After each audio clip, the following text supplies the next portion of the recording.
Bismillahirrahmanirrahim. Wahaikum bitahiyatil Islam. Assalamualaikum warahmatullahi wabarakatuh. Alhamdulillah, summa alhamdulillah, wala hawla wala quwata illa billah. Allahumma salli ala Muhammad wa ala ali Muhammad.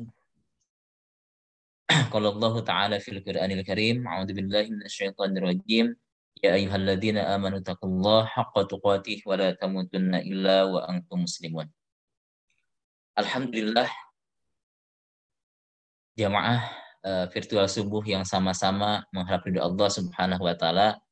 Alhamdulillah, di kesempatan pagi ini Allah Subhanahu wa taala masih memberikan kesehatan serta waktu luang untuk kita semua untuk bisa bertatap muka secara virtual dalam kajian rutin yang alhamdulillah perdana kita mulai kembali setelahnya kita lakukan terakhir di bulan Ramadan.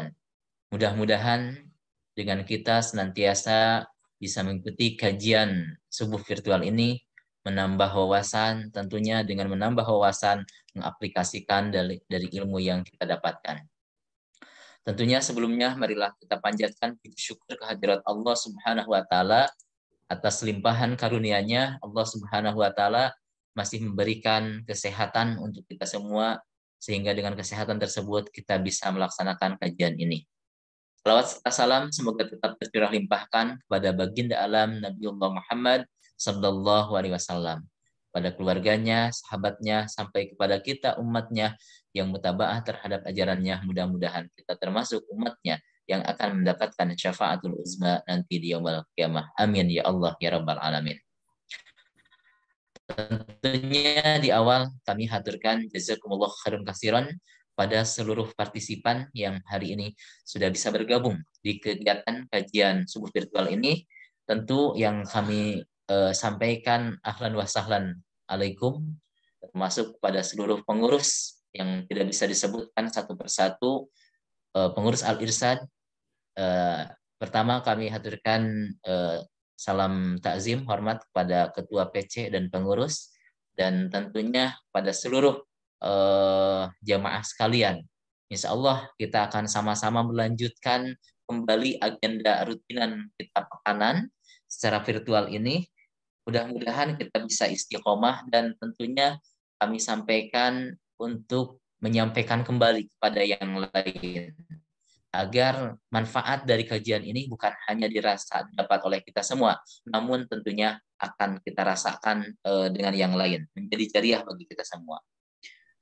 Pada kesempatan hari ini atau pagi ini kita akan sama-sama mengkaji amaliyah apa saja yang akan kita terus lanjutkan tahun ke depan ya. Setelahnya 1 bulan Ramadan lewati dan Syawal juga sudah kita lewati, kita masuk di bulan Dzulqa'dah ya. Tentunya amal apa saja yang akan kita rutinkan kembali setelahnya Ramadan melewati kita, termasuk bulan Syawal melewati kita. Agar lebih berkah kegiatan ini, mari kita sama-sama buka dengan membacakan kalimat basmalah. Bismillahirrahmanirrahim.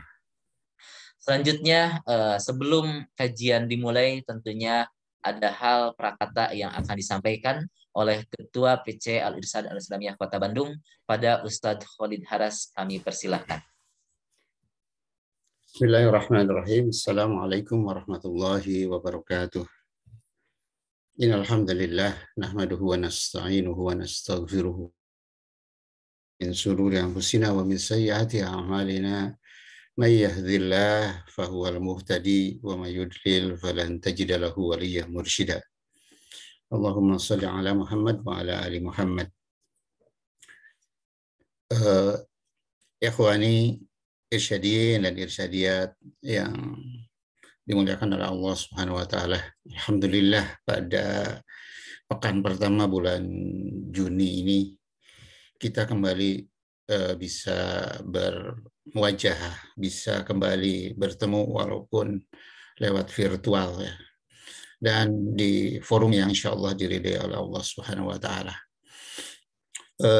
Adalah merupakan tekad kami seluruh jajaran pengurus Al-Irsyad Al-Islamiyah Kota Bandung untuk senantiasa memberikan, menyediakan berbagai forum yang harapannya bisa meningkatkan kualitas kita sebagai seorang muslim atau sebagai seorang mukmin. Salah satunya adalah kerja-kerja yang dilakukan oleh Lajnah Dakwah pimpinan cabang Al-Irsyad Al-Islamiyah Kota Bandung. Dan alhamdulillah kegiatan subuh virtual pada pagi hari ini merupakan kegiatan yang ke-57 ya. Tidak terasa sudah banyak yang kita lakukan gitu ya lewat kegiatan ini. Ucapan terima kasih yang tiada terhingga disampaikan kepada Al-Ustadz kita Syekh Yazen Al-Hakimi yang sudah menyediakan waktu, tenaga, pikirannya, membimbing kita dalam mempelajari dinullah ini, gitu ya. Mudah-mudahan apa yang beliau lakukan itu menjadi amal soleh baginya dan bermanfaat buat kita semua. Alhamdulillah, beliau saat ini sudah bergabung dengan kita. Sekali lagi kami mengucapkan jazakumullah khairan katsira kepada Ustadz Yazen yang sudah membimbing kita semua begitu ya. Sehingga kita mendapatkan kepahaman dalam beragama. Memang kemarin kita jeda karena memang kita menghadapi bulan Ramadan, kemudian juga bulan Syawal ya.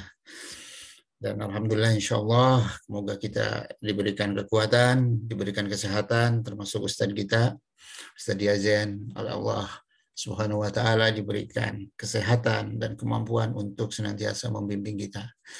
Sehingga kegiatan ini insya Allah akan istiqomah. Dan sebagaimana dikemukakan dalam sebuah hadis bahwa amalan yang baik itu bukan hanya banyaknya, tapi juga keistiqomahannya.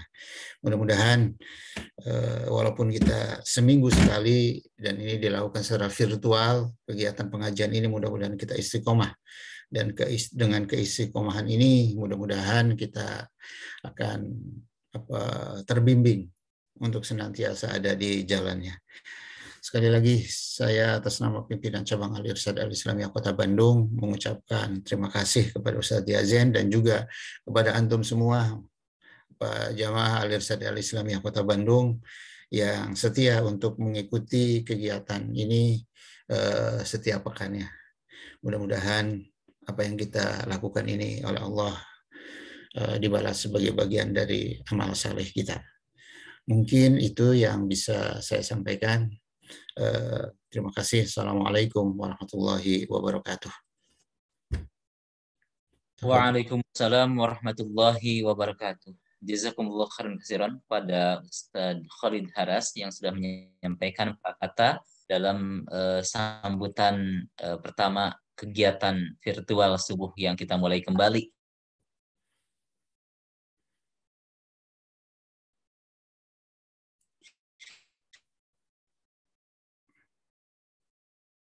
Baru mulai.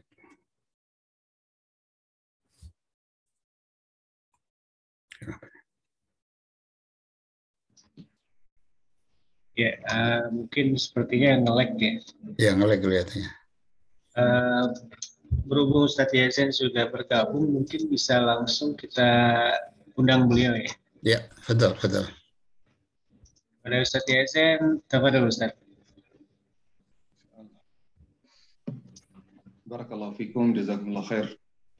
Assalamualaikum warahmatullahi wabarakatuh. Waalaikumsalam warahmatullahi wabarakatuh. Wassalamu ala ibadihi alladhina istafa. Ya Rabbana lakal hamdu kama yanbaghi li jalali wajhika wa 'azimi sultanik.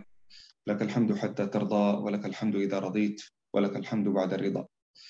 Alhamdulillah wa syukrulillah yang telah mengumpulkan kita lagi dalam majlis yang berkah ini bersama orang-orang yang kita cintai karena Allah Subhanahu wa taala.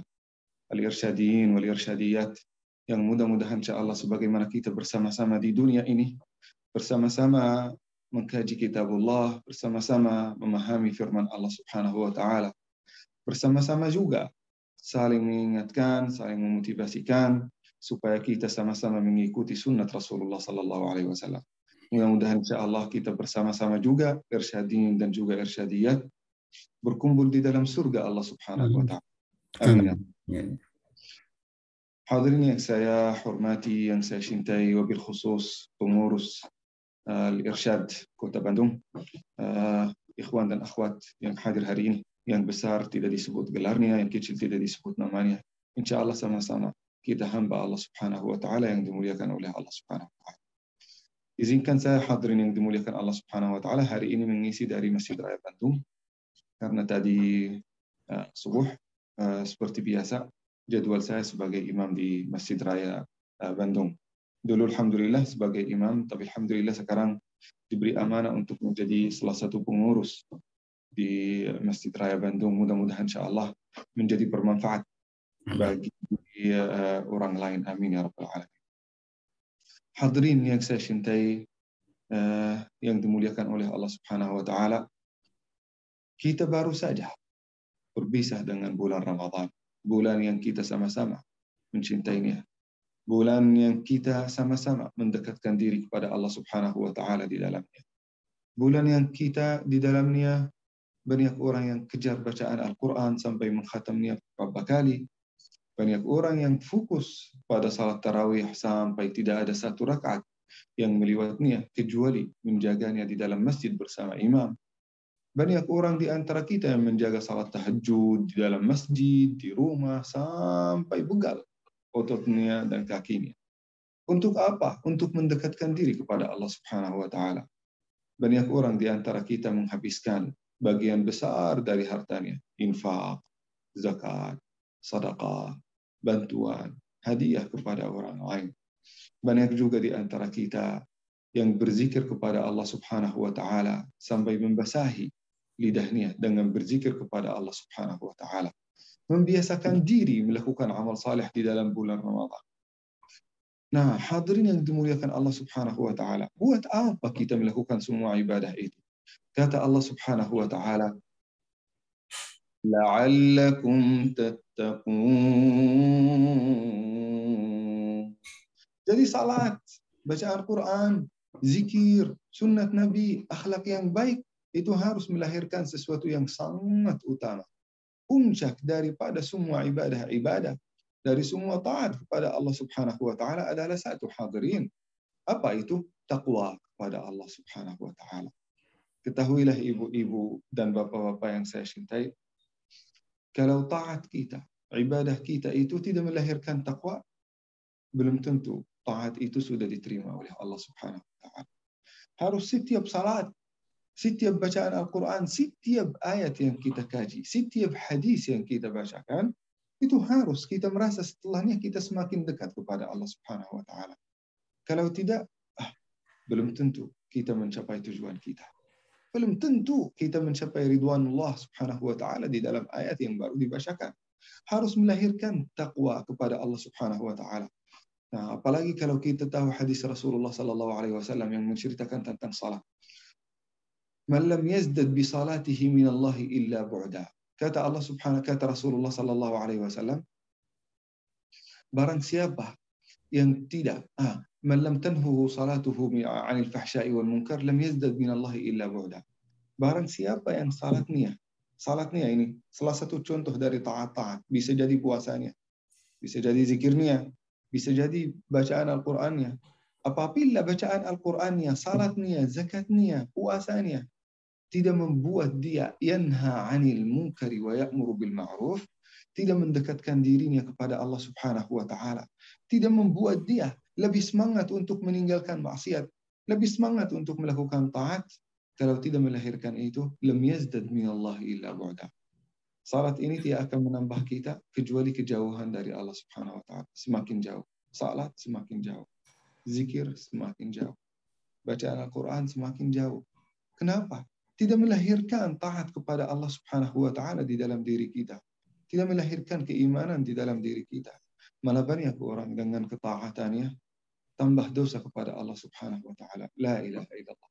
Dosanya apa? Dosanya kesombongan, dosanya ujub, dosanya melihat diri selalu benar, melihat diri lebih tinggi daripada orang lain. Orang ini setiap kali dia melakukan salat malah semakin jauh dari Allah Subhanahu wa taala. Meskipun penampilannya agamis, ilmunya bisa jadi luas, safnya saf pertama di masjid, itu bagus. Ibadah itu semuanya bagus. Tetapi ibadah itu bukti kejujurannya melahirkan kebaikan di dalam diri kita sendiri. Melahirkan keimanan kepada Allah Subhanahu wa taala, cinta kepada Allah Subhanahu wa taala, lebih semangat untuk melakukan taat, lebih semangat untuk berakhlak yang baik, mencintai hamba-hamba Allah Subhanahu wa taala dan mencintai manusia. Itulah taat-taat yang bisa melahirkan keimanan dan juga taat-taat yang bisa diterima oleh Allah Subhanahu wa taala.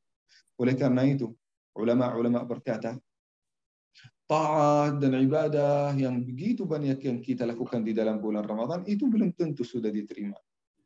Belum tentu. Belum tentu. Buktinya sudah diterima oleh Allah Subhanahu wa taala, lihat selepas bulan Ramadan. Apakah kita lebih semangat untuk melakukan taat? Lebih semangat untuk beriman kepada Allah Subhanahu wa taala? Lebih semangat untuk beribadah? Lebih semangat untuk melanjutkannya sebagaimana Ustaz Khalid tadi sampaikan? Ibadah yang paling dicintai oleh Allah Subhanahu wa taala yang dilakukan terus menerus secara istiqamah. Jadi nilai ibadah kelanjutan pada saat kita melakukannya terus menerus kepada Allah Subhanahu wa taala. Kita puasa di dalam bulan Ramadan sampai 30 hari. Apakah kita melanjutkan puasa ini? Saya tidak mengatakan 30 hari di dalam bulan Syawal, 30 hari di dalam Dzulqa'dah, 30 hari di dalam Dzulhijjah. Tidak. Kata Allah Subhanahu wa taala, لا يكلف الله نفسا إلا وسعها. Allah Subhanahu wa taala tidak pernah mewajibkan sesuatu yang melampaui kemampuan dan kekuatan kita, sesuai dengan kekuatan kita, sesuai dengan kemungkinan, sesuai dengan kapabilitas kita. Kita mampu melakukan Senin dan Khamis, bagus, termasuk sunnat Rasulullah sallallahu alaihi wasallam. Kita mampu melakukan puasa Syawal sampai 3 hari sampai 6 hari, bagus, ada pahalanya yang sangat besar yang diceritakan oleh Rasulullah sallallahu alaihi wasallam. Mampu lebih semangat melakukan juga Ayyamul Bid 13, 14, 15 setiap bulan Hijriyah, kalender Hijriyah. Bagus. Kalau juga mau lebih bagus, lebih sempurna, yang paling dicintai oleh Allah Subhanahu wa taala sebagaimana Rasulullah sallallahu alaihi wasallam bersabda, "Ahabbus siyami ila Allah siyamu Daud." Puasa yang paling dicintai oleh Allah Subhanahu wa taala adalah puasa Daud. Puasa 1 hari, batal hari berikutnya. Jadi setiap 2 hari puasa 1 hari. Itu puasa Daud yang paling dicintai oleh Allah Subhanahu wa taala. Dan puasa yang paling utama, khususnya bagi anak muda yang belum menikah, supaya bisa mengendalikan syahwatnya, adalah puasa anak muda. Ini istilah baru ya teman-teman ya. Puasa anak muda itu setiap hari. Setiap hari. Supaya kita bisa mengendalikan syahwat kita. Pasti setiap hari kita meninggalkan puasa-puasa yang makruh, yaitu puasa pada hari Sabtu, pada hari Jumat. Nah, itu jangan sampai kita mengkhususkan puasa di dalam Sabtu atau mungkin Jumat, kecuali kalau itu sama dengan puasa Daud atau puasa al-Ayyamul Bid atau puasa 6 Syawal. Jadi hadirin yang dimuliakan Allah Subhanahu wa taala, ibadah yang sangat dicintai oleh Allah Subhanahu wa taala adalah ibadah yang melahirkan ibadah berikutnya. Ibadah yang mendorong kita untuk melakukan ibadah berikutnya. Ibadah yang mendorong kita untuk melakukan ibadah yang lebih besar. Hari ini kita infak 1.000 rupiah. Hari berikutnya 1.000 rupiah akan menarik kita untuk infak 2.000. Setelah itu kita menambah kekorbanan kita kepada Allah Subhanahu wa taala. Menambah pengorbanan, menambah ibadah kita kepada Allah Subhanahu wa taala, sehingga hari ini menjadi lebih baik daripada kemarin. Kemarin lebih baik daripada sebelumnya. Esok hari lebih baik daripada hari ini. Nah, itulah hadirin yang dimuliakan Allah Subhanahu wa taala, ibadah yang benar-benar akan melahirkan keimanan di dalam diri kita sendiri. Hadirin yang dimuliakan Allah Subhanahu wa taala, di dalam juga hadis yang sahih, kata Rasulullah sallallahu alaihi wasallam, "Inna min ummati man lam yazdad bi salatihi min Allah illa bu'da." Banyak orang di antara umatku, kata Rasulullah Sallallahu Alaihi Wasallam, dengan ketaatannya dia akan semakin jauh malah, semakin jauh dari Allah Subhanahu Wa Taala. Maka hadirin yang dimuliakan Allah Subhanahu Wa Taala, kita berusaha untuk membuktikan kejujuran kita kepada Allah Subhanahu Wa Taala setelah bulan Ramadan, membuktikan bahwasannya semua ibadah-ibadah yang dilakukan di dalam bulan Ramadan itu semata-mata karena Allah Subhanahu Wa Taala, bukan semata-mata karena Ramadan. Bukan semata-mata karena ramai melakukan ibadah, bukan semata-mata karena teman, bukan semata-mata karena keluarga, tetapi semata-mata karena Allah Subhanahu wa Ta'ala yang menciptakan kita. Hadirin yang dimuliakan Allah Subhanahu wa Ta'ala, ibadah bulan Ramadan akan juga melahirkan akhlak yang baik. Akhlak yang baik. Kata Rasulullah sallallahu alaihi wasallam, "Inna أقربكم مني مجلسا يوم القيامة أحاسنكم أخلاقا." Kata Rasulullah Sallallahu Alaihi Wasallam, manusia yang paling dekat kepadaku kedudukannya hari kiamat bukan orang yang paling kaya, bukan orang yang jabatannya tinggi, bukan orang yang kesalihannya banyak juga, bukan. Kata Rasulullah Sallallahu Alaihi Wasallam, ahasinukum akhlaqa. Yang terbaik akhlaknya ini orang yang terdekat kepadaku hari kiamat. Wah, luar biasa hadirin, luar biasa. Berarti di antara ibadah-ibadah yang paling mulia di sisi Allah Subhanahu Wa Taala itu bukan penampilannya, bukan penampilan, bukan berkomitmen dalam satu ormas, bukan berkomitmen dalam satu agama, atau bukan, maaf, dalam satu ormas, dalam satu jamaah maksud saya. Bukan. Kata Rasulullah Sallallahu Alaihi Wasallam, berkomitmen untuk berakhlak yang baik, bermuamalah yang baik, perilaku yang baik sesama manusia. Luar biasa. Ahasinukum akhlaqa. Yang terbaik, yang terdekat, yang paling dicintai oleh Allah dan Rasulnya adalah orang yang terbaik akhlaknya. Kok kenapa bukan orang yang paling banyak ibadahnya? Bukan orang yang paling banyak salatnya? Salat itu baik. Ibadah itu yang lainnya baik. Tetapi ibadah dan salat ini, bukti kejujurannya, bukti sudah diterima oleh Allah Subhanahu wa Ta'ala, akan melahirkan kebaikan di dalam diri kita dalam bentuk akhlak yang baik. Dalam bentuk akhlak yang baik. Kalau ada seseorang yang sangat saleh, yang sangat dicintai oleh Allah Subhanahu wa Ta'ala, pasti 100% lihat perilaku yang baik, akhlak yang baik. Dicintai oleh orang-orang yang mengelilingi ini. Tidak suka menzalimi orang lain, tidak ghibah orang lain, tidak memfitnah orang lain. Semua orang selamat dari lidahnya, selamat dari perilakunya, selamat dari kejahatan. Hadirin yang dimuliakan Allah Subhanahu wa Ta'ala, sebagaimana antum semuanya tahu, Rasulullah Sallallahu Alaihi Wasallam bersabda, "Innama bu'ithtu liutammima makarimal akhlaq." Kata Rasulullah, saya hanya diutuskan, luar biasa, diutus oleh Allah Subhanahu wa Ta'ala. Untuk apa? Yang tujuan yang paling utama, innama adatu hasr. Apa artinya hasr? Hanya satu-satunya tujuan yang diberikan oleh Allah Subhanahu wa Ta'ala kepadaku untuk menyampaikan apa? Untuk menyampaikan akhlak, bahkan menyempurnakan akhlak yang baik. Menurut hadis Rasulullah Sallallahu Alaihi Wasallam, manusia sudah punya akhlak.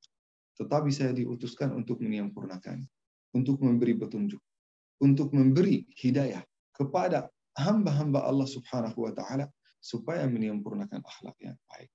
Akhlak yang baik, jujur dengan manusia. Akhlak yang baik, berkata yang manis, yang baik pada orang lain. Akhlak yang baik, menjaga amanah dengan orang lain. Akhlak yang baik, menjaga hak orang lain, menjaga ird, menjaga kehormatan orang. Ini akhlak yang baik, yang sangat dicintai oleh Allah Subhanahu wa Ta'ala. Malah hadirin yang dimuliakan Allah Subhanahu wa Ta'ala, banyak di antara sahabat-sahabat Rasulullah Sallallahu Alaihi Wasallam yang masuk agama Islam bukan karena Al-Quran. Bukan. Meskipun Al-Quran itu termasuk mukjizat yang sangat besar oleh Allah Subhanahu wa Ta'ala. Bukan karena hadis, tetapi melihat perilaku Rasulullah Sallallahu Alaihi Wasallam. Bagaimana perilakunya sama sesama keluarga. Bagaimana akhlaknya sama teman. Bagaimana akhlaknya dengan suku besar, dengan masyarakatnya, dengan kerabatnya, dengan teman-temannya. Melihat akhlak yang mulia, mereka tertarik ingin masuk agama Allah Subhanahu wa Ta'ala. Negara Indonesia, masyarakat kita, Brunei, Malaysia, Asia Tenggara, mereka tidak pernah masuk agama Islam karena perang, karena jihad. Tidak. Masuk agama Islam karena akhlak. Orang Hadramaut yang keturunan dari Hadramaut, pedagang dari Hadramaut, yang amanah, yang jujur, yang akhlak yang baik, mereka tertarik sampai mereka berbondong-bondong masuk agama Allah Subhanahu wa taala. Yadkhuluna fi dinillahi afwaja. Masuk agama Allah Subhanahu wa taala sampai hari ini ini ada pertanyaannya, maaf. Sampai hari ini mendekati 300 juta hanya di Indonesia. Belum lagi yang ada di Malaysia, belum lagi yang ada di India, di Kamboja, di Brunei, di Filipina, di Thailand. Ini semuanya masuk agama Islam bukan karena perang, bukan karena jihad, tetapi karena akhlak yang baik. Saya yakin hadirin yang dimuliakan Allah Subhanahu wa taala, kalau umat Islam di Indonesia itu berakhlak yang baik, saya yakin tidak akan pernah ada satu non-muslim di Indonesia. Semuanya akan bersama masuk agama Islam. Tetapi kalau mereka melihat umat Islam itu tidak terlalu beda dengan non-muslim, sama-sama bohong, sama-sama koruptor, sama-sama suka menzalimi orang, sama-sama mengambil hak orang. Banyak di antara kita seperti itu. Kita harus mengakuinya. Nah, kalau kita insya Allah akhlak yang baik, tidak akan pernah tersisa satu non-muslim di Indonesia. Kenapa? Karena melihat ini din yang mulia. Ini agama yang sangat dicintai oleh Allah Subhanahu wa taala, yang menyuruh manusia bukan hanya untuk melakukan ibadah yang ritual, tetapi ibadah di antara ibadah yang paling dicintai oleh Allah Subhanahu wa taala, yaitu berakhlak yang baik, perilaku yang baik sesama manusia.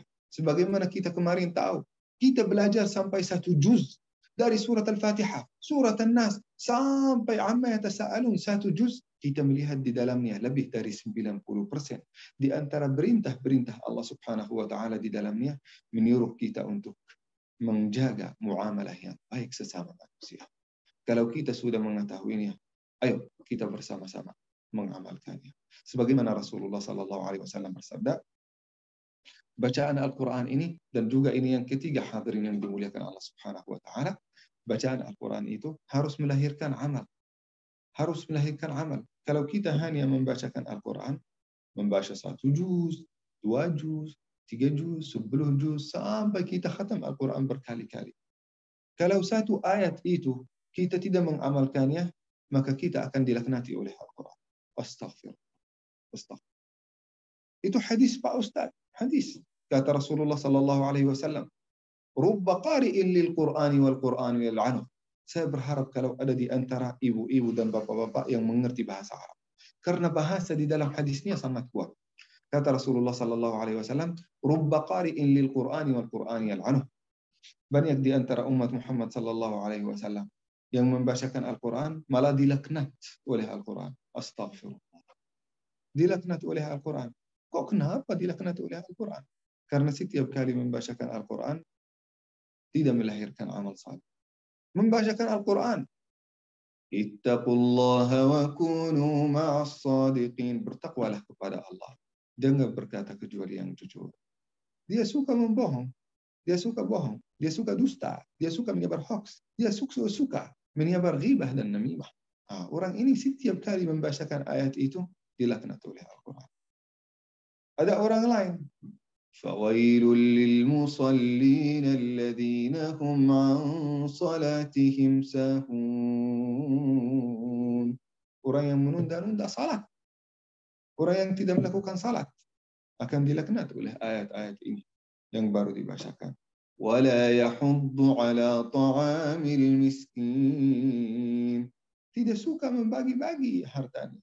Tidak suka membantu miskin dan fakir dan orang yang lagi membutuhkan. Orang ini juga akan dilaknat oleh Al-Quran. Kata Allah Subhanahu wa taala, "Alam yajidka yatiman fa'awa." Allah Subhanahu wa taala melihatmu yatim fa'awa.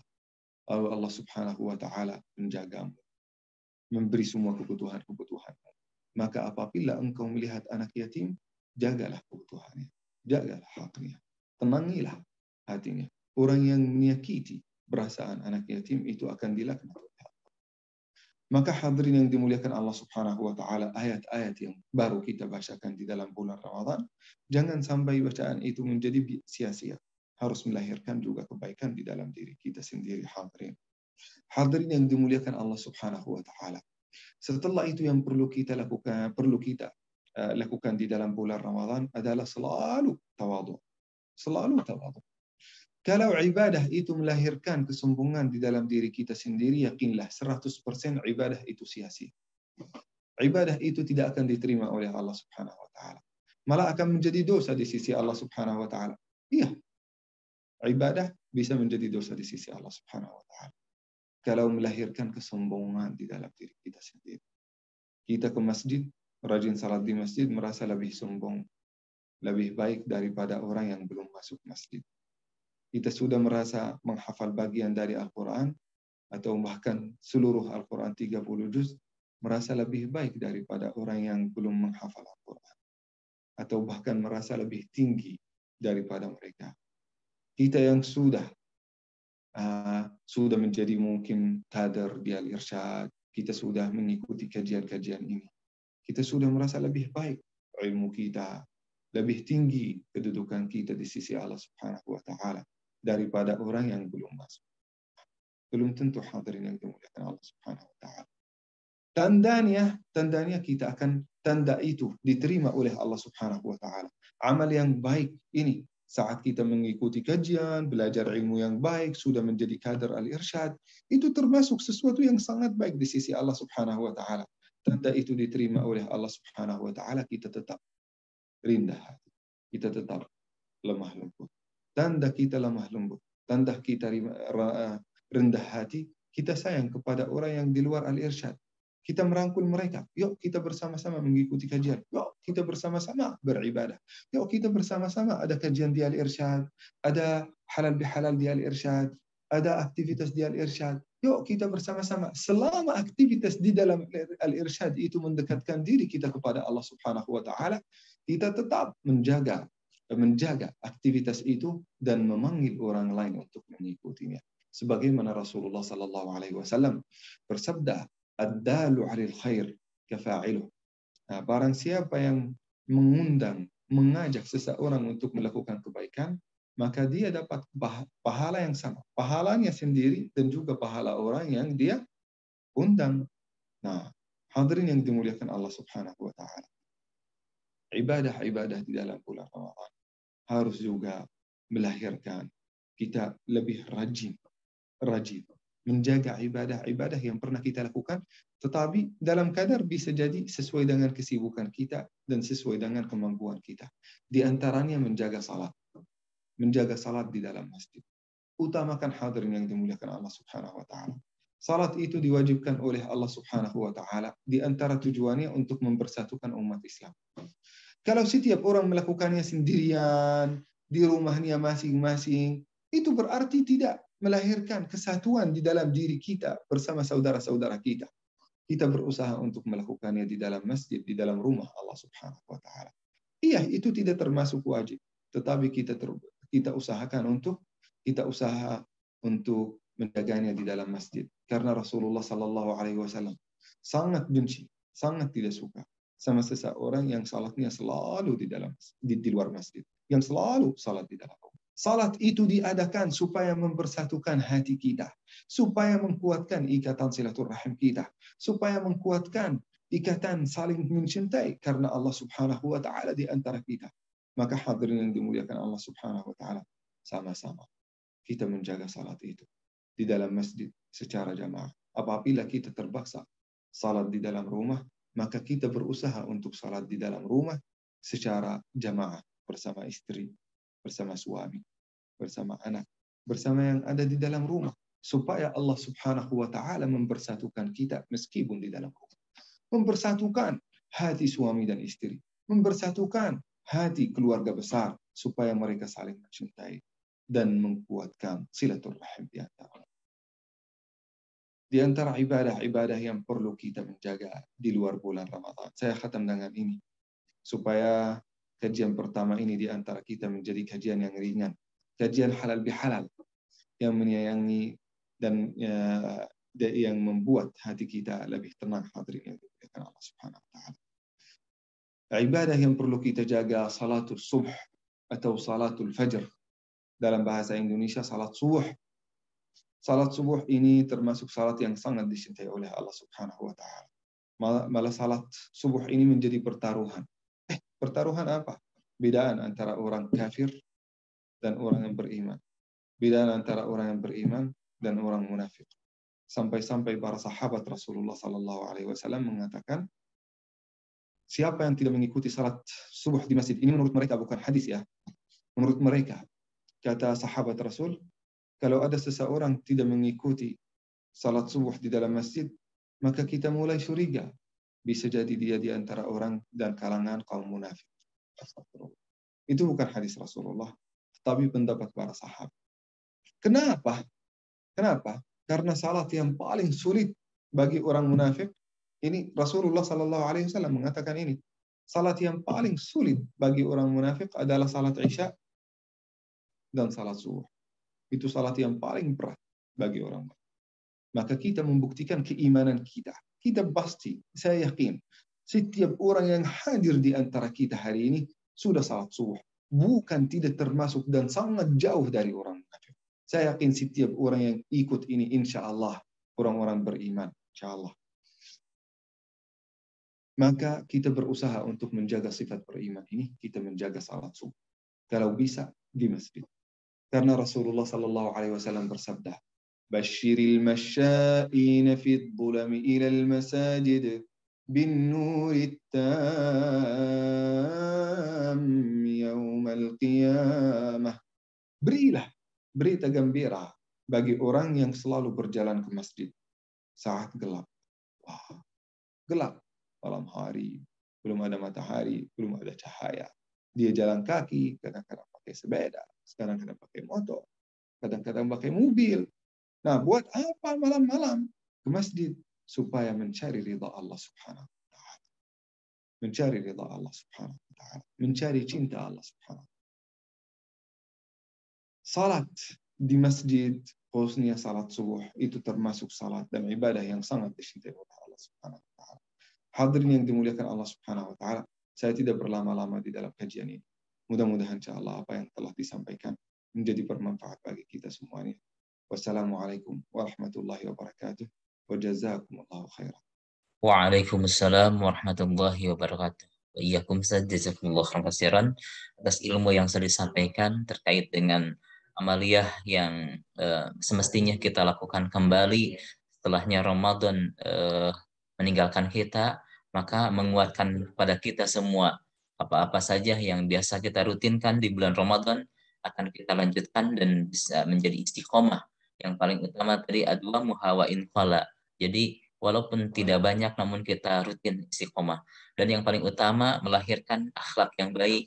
Kita memiliki karakter tawadu dan tentunya yang paling utama mengajak untuk orang lain berbuat kebajikan dan kebajikan.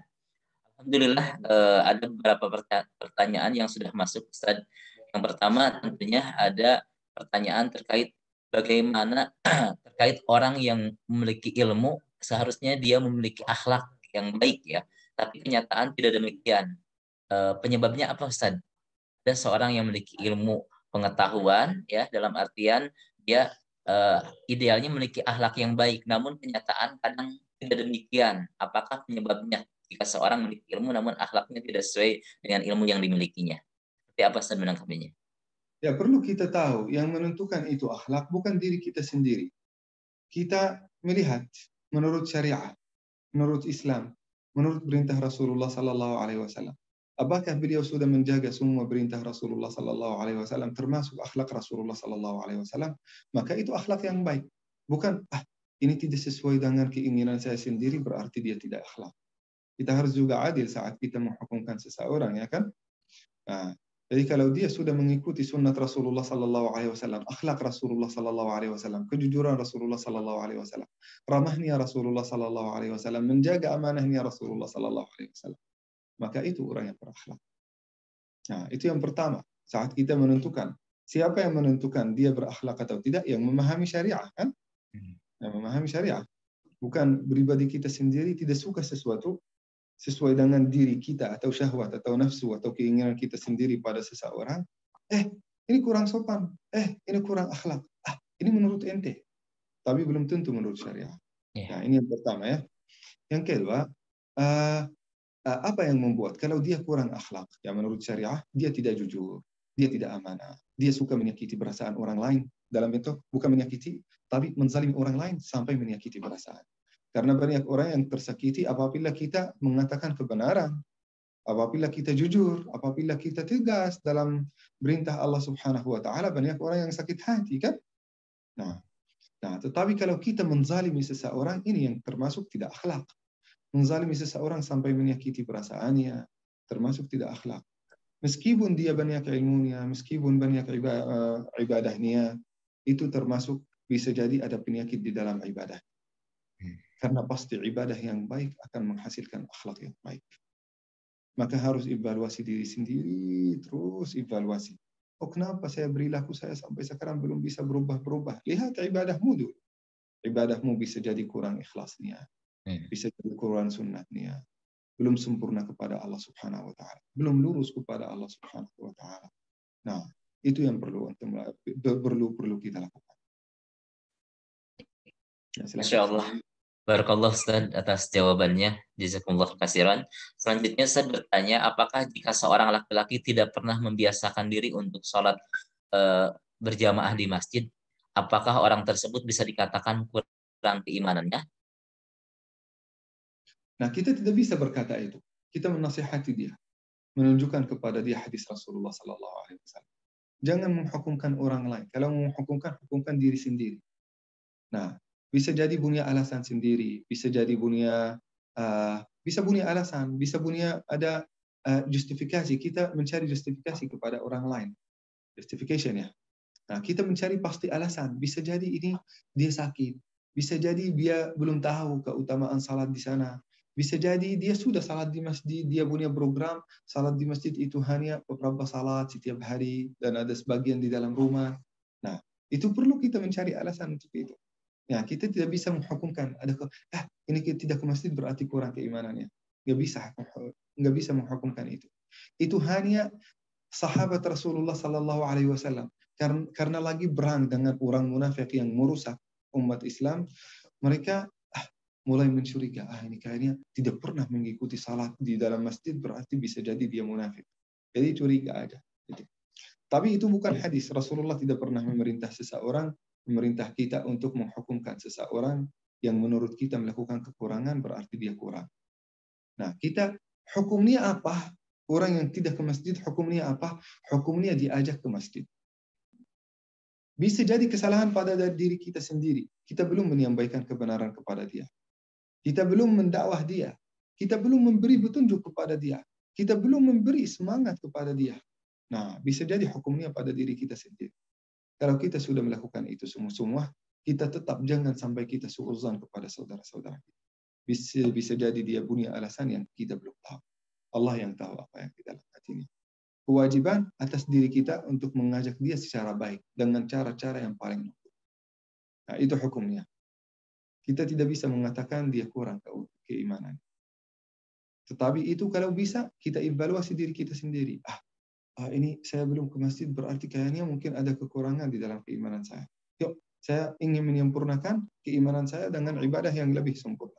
Nah, itu maksud saya tadi.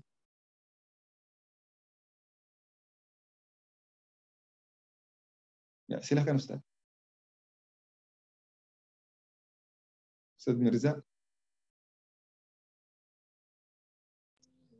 Oke, sepertinya terlempar ya Ustaz. Baik, mungkin ini ada pertanyaan berikutnya dari Ibu Madiha ya. Mohon dijelaskan terkait saum anak muda. Maksudnya saum seperti apa Ustaz? Khawatir menjadi aturan baru atau seharusnya bagaimana? Nah, itu bukan aturan baru, itu hadis Rasulullah Sallallahu Alaihi Wasallam. Ya ma'syar syabab, hai anak muda, mengkhususkan anak muda. Man istata'a minkumul ba'ata falyatazawwaj. Kalau ada seseorang di antara antum mampu lahir dan batin, maka nikah. segera nikah, segera menikah. Kalau nggak bisa bisa jadi karena kekurangan duit, kekurangan uang, nggak bisa bikin resepsi, nggak bisa bayar mahar, nggak bisa menafkahi istri, maka apa? Sabar, bantu diri sendiri dengan apa? Maka berpuasalah. Fa innahu lahu wijah.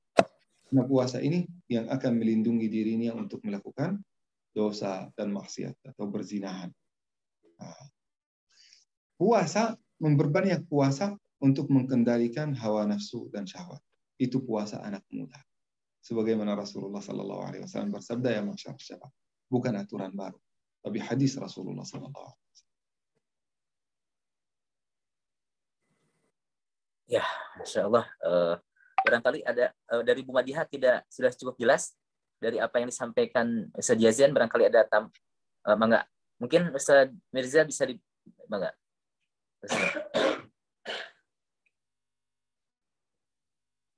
Suaranya belum masuk. Belum masuk suaranya. Bu Madiha belum masuk suaranya. Oke, bisa dicoba lagi.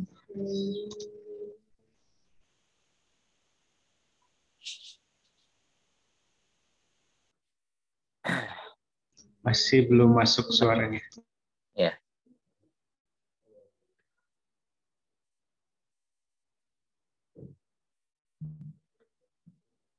Sepertinya ada kendala Bu Madiha. Suaranya nggak masuk. Oke.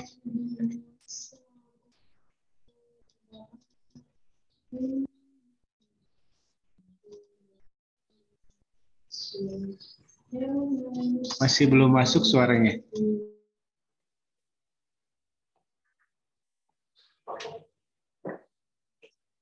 Ya, mohon maaf Bu Madiha, sepertinya belum bisa suaranya ada kendala. Baik, mungkin ada dari peserta yang lain. Kita. Oh, sudah ada ya Ustaz Tenden ya? Sepertinya Ustaz Tenden terlempar lagi ya? Ya, alhamdulillah Ustaz. Mungkin udah. Ya. Tadi mungkin Ustaz terkait dengan afwan, ini jaringan kurang bersahabat. Dari apa yang disampaikan cukup jelas ya, alhamdulillah.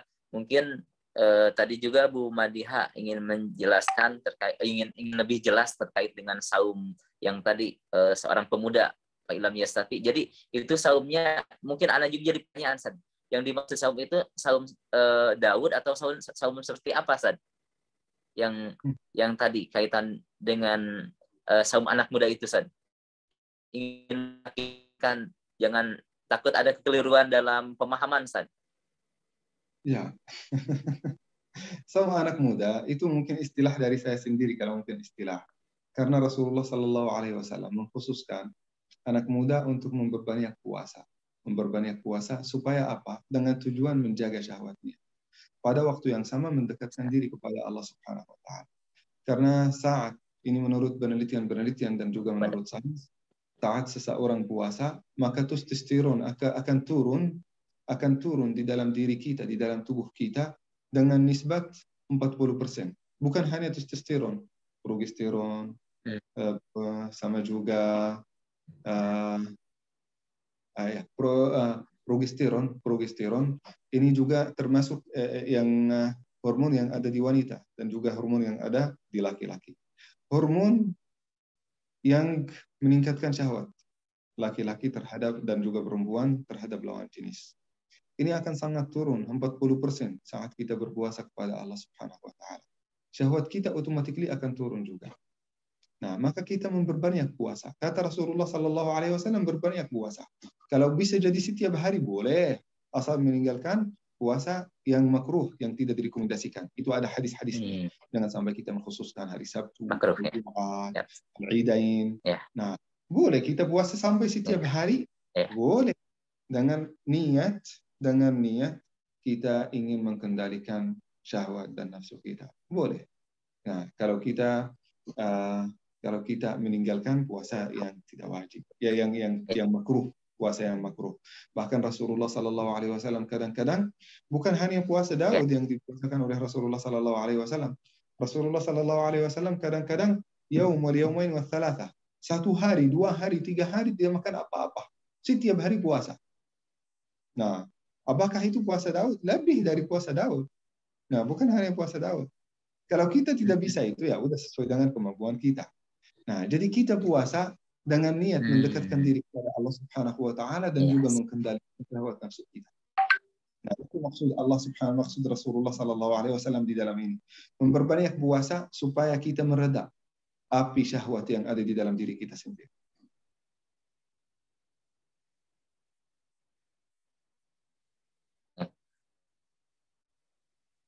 Ya, siap. Masya Allah, alhamdulillah jelas sekali apa yang sudah disampaikan oleh Ustaz Yazin.